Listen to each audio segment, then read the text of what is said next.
Hi everybody, Tex-Mex here. Thank you for joining me for another video. Today we're going to be talking about revolvers, but we're not going to be talking about these big old revolvers right here. We're going to be talking about mini revolver or mini revolvers. These here are two NAA or North American Arms 22 Magnum mini revolvers. Let me show you a little bit about how they work before we talk about them. As usually, we like to do our safety check pretty early on. And these pistols, or these revolvers, have a very interesting system on how to load and unload. You basically have to take the cylinder out. So you take out the pin, slightly cock the hammer, just enough to release the cylinder, and there you go. See a cylinder with 5 shots for 22 Magnum, this particular model. And then the pin you can use to help you eject empties if they do stick, although that's never been an issue for me. And then the reload, you just do it in reverse. Center the cylinder, put in the pin, easy as pie. Let's do it to the other pistol, or revolver, excuse me, just to make sure. Let's see here. There's the cylinder, completely empty. Still, I hate putting my hand in front of the barrel, so I always try to keep it below if possible, especially when you're putting in a loaded cylinder. So the North American Arms revolvers, when I purchased mine, which is this one here on the left, at the time they made these revolvers in 22 short, long rifle, and Magnum. And there was one that shot both long rifle and Magnum, a convertible that I assume had 2 cylinders. I bought the Magnum. And I bought what was at the time the longest barrel available, which was this one, the 1.5. Well, it's just over, it's like 1.6, so just over 1.5 inches long barrel. They do have some newer models. The Pug that has a 1-inch or a 2-inch barrel, so they have one that's slightly longer than this. And then for those that want a different system for loading, they have a Sidewinder that actually has a cylinder with a crane that swivels out. So it swivels out and you can load and unload it that way. And then there is a Ranger model, which is like the old Schofield, and it has a pin here in front so that you can pivot the barrel. The barrel basically pivots down, the cylinder pivots up, and you can unload or reload that way. If the Ranger model had been available when I bought this one, I probably would have gotten it, just because I think that's really, really cool that it's like the old Schofields. But honestly, this is a fine pistol for what I needed it for. It's not one I expected to have to do quick reloads with. It was meant to be filled with snake shot, just like this right here. This is an older box of CCI snake shot. And I've used the snake shot a lot throughout my life to very good effect.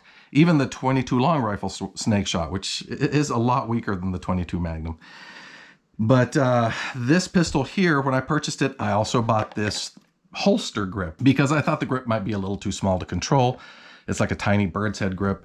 I ended up liking the bird's head grip and kept it on there, and found that this pistol, when I had it loaded, I could put it in it's the smaller pocket above the right front pocket on a pair of jeans. And I believe it used to be for probably putting a watch in there, although nowadays people put coins in there. Well, believe it or not, this little pistol fit in there perfectly and quite snug. I hiked through hundreds of acres of property with this guy in my pocket and fished with that same spot in my pocket, even in canoes and small boats, which is why I primarily needed it. South Texas and Central Texas, we've got a few different types of poisonous snakes, but the two that I encounter the most are rattlesnakes and water moccasins. And, trust me, I try to avoid snakes. I don't go chasing them. I will try to avoid them or ignore them if they're not being aggressive towards me. But sometimes with a rattlesnake, if you stumble upon it, you don't have much of a choice, and The water moccasins that I've dealt with are very aggressive and sometimes are intent on messing with you. And I don't know if you've ever been on a small boat or canoe in a river where it gets relatively narrow and you have large trees with overhangs, and suddenly there's a rattler or a moccasin that has its eye on you and just wants to swim in your direction and wants to come inside your boat and say hi, and probably other things that for those situations, this kind of pistol is great. The snake shot has always worked well for me for dispatching rattlers and water moccasins. So I did not put the grip on, but the grip is pretty cool. This holster grip. It's got a locking mechanism with a spring. You have to push in to collapse it. And with the Magnum version, it sat out of the grip. You could see the old long rifle version actually fit fully inside the grip. It's got a clip so you can put it in your pocket and clip it so it doesn't fall out, or clip it on your belt. Like I said, I didn't really end up using it, so I let my friend put it on theirs. And it actually gives it quite a comfortable grip to shoot with, even with the clip. Now, one thing I didn't talk about was the safety feature for these revolvers. Now, for any type of revolver where you have a hammer that sits directly on the chamber, many people will just keep an empty chamber. This is a 5-shot, so you can load in 5 shots of 22 Magnum. You could keep an empty chamber, keep the hammer on an empty chamber, and you're fine. However, in the North American Arms, the way they do their safety is between the chambers here, there's this little notch. And I don't know if you can see it there, but I'll point it out. Notch here, chamber, notch. And these little notches between the chambers allow you to rest the hammer on the notch between 2 live rounds. Some people may not be too comfortable with that. I had one friend that thought it was crazy to carry the gun that way. That's how I carried it. It's once you stick that hammer between the 2 chambers and that notch, it locks in there pretty well, because the notch even gives it a resting place for the hammer. So that is really the only safety on this revolver. Now, like I said, these take a little bit of time to load and unload, but for my purposes, this really wasn't going to be a self-defense pistol or a revolver, although I guess a revolver is a pistol. It was mainly for dispatching small animals and snakes. That being said, because Ruger has made a double-action 22 Magnum self-defense revolver, and other manufacturers, Hornady did come out with this 45 grain FTX. Once again, I'm not sure how effective that would be. I'm just sure 22 Magnum would kill somebody very quickly, especially if you shot them in the head or some other vital. I still wouldn't recommend this for self-defense, but if need be, and you can't do anything else, they do make these 45 grain bullets that could assist you. Now, as I said originally, I bought the longest barreled version they had at the time. And I did so to get as much velocity out of the snake shot or bullet as I could. That may seem silly when you're talking about the difference between an inch and an inch and a half. Either way, you're not going to get super velocities out of anything. Although you are still getting a much hotter round when you're shooting 22 Magnum versus 22 long rifle. But I figured the longer barrel would give that shot a slight more, a little edge on velocity, and keep it tighter at a further distance. That snake shot, I wouldn't recommend you fire it very far, and I certainly wouldn't recommend you fire it at a direct 90-degree angle at anything, as some of that shot is bound to bounce back at you if the target is too close. But if you're shooting at an angle down towards a snake or into the water at a snake or something of that sort, then you're at very low risk of any shot coming back and hitting you.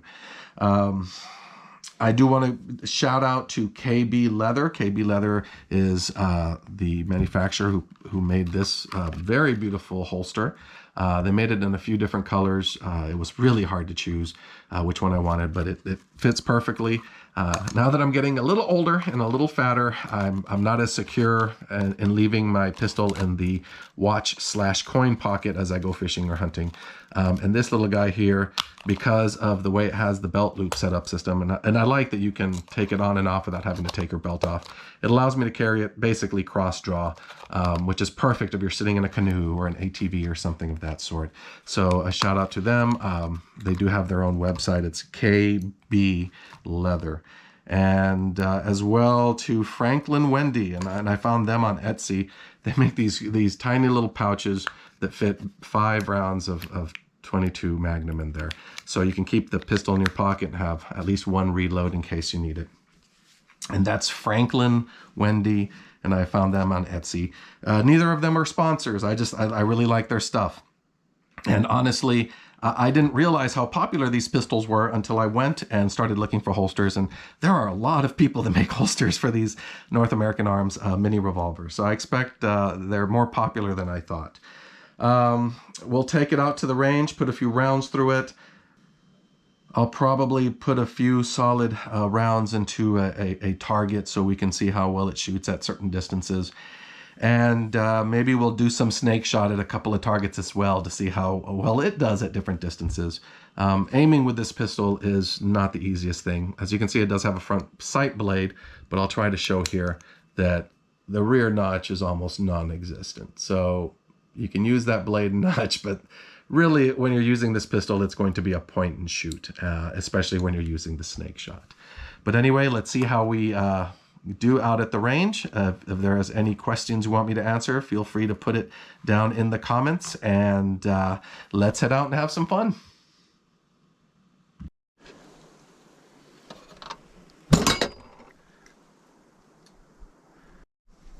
Okie doke, we're out here on the range. I've got a target set up, and first we're going to shoot some of these 45 grain critical defense 22 Magnum rounds through these revolvers. And then we'll shoot some shot shells, see how they pattern on the shoot and see. And then I got some very dangerous looking fruit that I may have to shoot in self-defense. We're going to shoot them with the shot shells to see what kind of penetration we get at distances that you would use typically to shoot at snakes. So let's set it up. Okay, we're going to start first shooting the bird's head grip 22 Magnum North American Arms mini revolver. We're here at about 5 yards.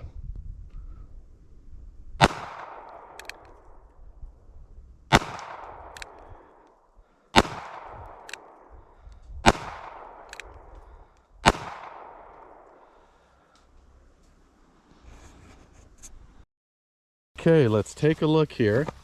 Looks like I really pulled the first shot down a bit. I mean, the sights on this thing aren't great, but at 5 yards, if you're shooting center of mass, that's certainly, even this one would have hit. So not terrible. Now let's try it with the other grip and see if we can hit a little bit better. Okay, now we're going to try the North American Arms Mini Revolver 22 Magnum with the holster grip. It gives us a better grip. See if we shoot it a little bit better.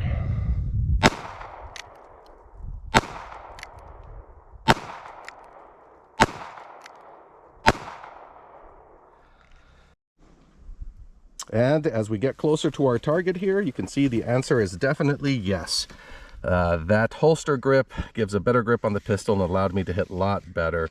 Almost all the shots were within the 10 ring. One was just on the line here, so 1, 2, 3, 4, 5, compared to the bird's head grip, which I think is prettier and easier to keep in your pocket. But you know, I had one down here, 2, 3, 4, 5. So either way, at 5 yards, certainly an effective revolver. If you consider 22 Magnum to be effective for whatever situation you need it for. But definitely if it's just for critter control and you got something bugging you at about 5 yards, shouldn't be a difficult task to hit them.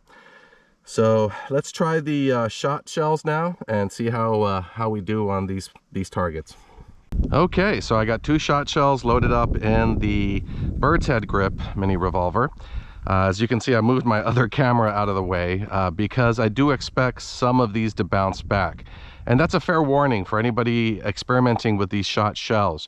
If you're going to fire at some hard surface such as this, you want to be standing away a few yards away, because some of these pellets are going to bounce and come back at you. So make sure you're wearing good eye protection, and potentially some couple of layers of denim might help. But anyway, I'm going to be standing, I guess, we're probably about probably 6-7 yards now. And let's take a shot at the upper target. Oof. Now, as you see there, that's a good little spread. It pulled a little left like I do with this grip because I don't shoot it as well. But certainly if that was a bird or a mouse or some critter, you will get some of those pellets on target. And even at 6 yards, I can tell you I felt a couple of those suckers bounce back at me. Now the big question is whether or not they'll have enough power to penetrate something and actually cause damage. And for that, we're going to move on to the dangerous looking fruit. So let's give that a try. Here we are about 8 yards away from a very dangerous looking orange. I've got another round of that CCI Shot Shell here in my bird's head pistol.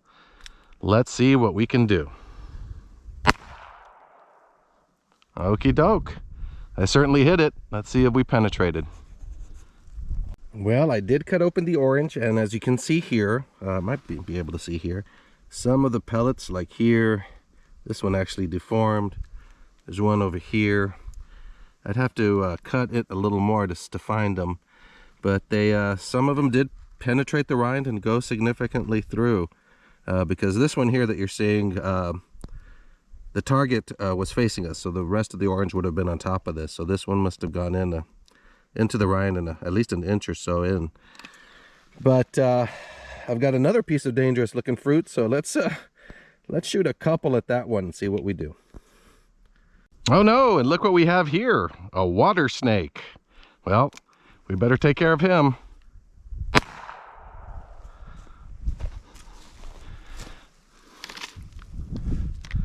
Yep, they certainly did penetrate. Woo!